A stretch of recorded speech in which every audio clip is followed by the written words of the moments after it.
A lot of talk this week about the history and DNA of Manchester United. Was that this afternoon a proper Man United performance? Yes, I don't want to get carried away with all that DNA kind of thing. I think we wanted to play well today. We wanted to put things into the game that we felt would help us do that. Certainly want to be good defensively as a whole team.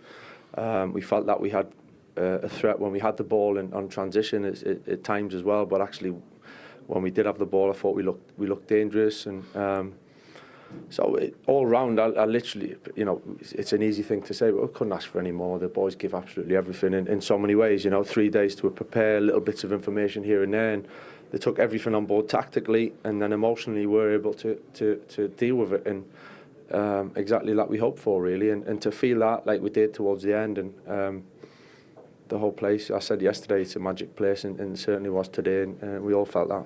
So tactically, how did you do it? You spoke before the match about kind of targeting certain spaces. I guess having seen it now in behind and switches of play as well important. Yeah, obviously, I'm not going to say too much with respect. It's done now, Michael. Yeah, but respect it kind of with Pep, and he's such an unbelievable, incredible coach, and there's such a good team that it's not for me to pick them apart kind of publicly. But yeah, I think we wanted to play to our strengths, and we needed to be compact. We needed distances to be as short as possible between the units and between positions, and we needed to move as a team. And I thought largely we did that. A few times it got a little bit opened up, but we still looked dangerous on our front line. I thought the front four, the two wide lads, Ahmad and Pat, I thought were fantastic both ways. And then Brian and Bruno and Mateus coming on, making a difference, and Mason coming on again and nearly getting the goal. I just thought in general everything kind of was as what we kind of would hope for, and hence getting the good result.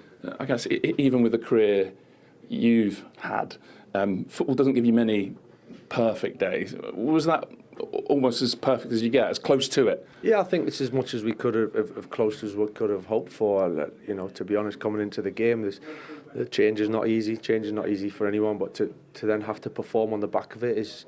But I've had a real sense for the last few days, and especially before the game, how much the players were desperate want to have that feeling and want to give success and a feeling to the supporters. I genuinely felt that before the game. I could, if anything, I was more concerned that feeling would spill over the top, because they're so keen to do well. But I thought they managed the emotional side of the game unbelievably well, and so that made me proud. To see a team and what's my team today and moving forward is to have that feeling, and was great to see, and then obviously to be able to put it all together was even better. There was maybe just that one moment where it nearly spilled over, wasn't there? The Dalot challenge, which, I don't know, different day, different ref, different VAR, might have gone against you.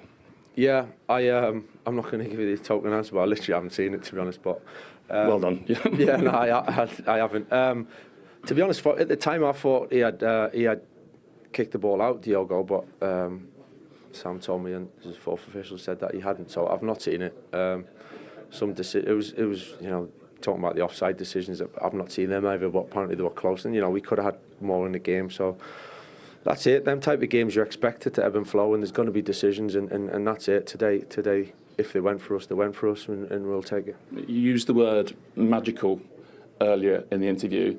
I know what you did here and how much you won, but was that right up there? Especially knowing it's your team that's done that.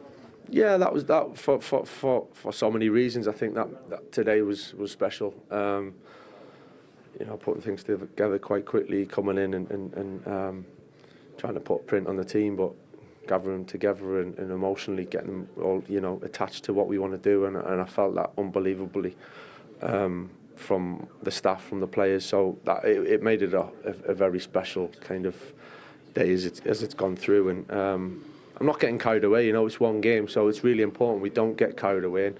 And, it needs to be a regular feeling of that level of performance, and that's something we obviously got to get to, and consistency. So I'm not getting carried away. It's a great day. It's a fantastic result, and there's the element of certainly soaking up and enjoying it, but it's definitely not enough. It's never enough. And just a word on your coaching staff, because inevitably the credit goes to the man who stands in front of the camera, the man who stands on the touchline, but that group you've assembled around you, how much credit do they deserve for today? Huge amount. I mean, I'm standing here. I didn't do all the work this week. You know, I'd done a lot of the meetings and main meetings and team meetings, and maybe, you know, on the pitch and in front of the players a little bit more. But the intricacies of how much detail to give to certain players and individuals and bits of units, you know, that's a skill, and that's why they're here as well, because they're fantastic coaches. So I feel like you've got a good blend in there.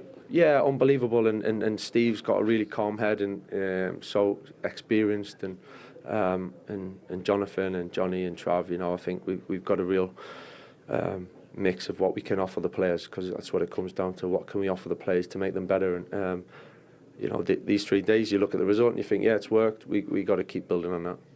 Thank you. Well done. Cheers. Thanks very much.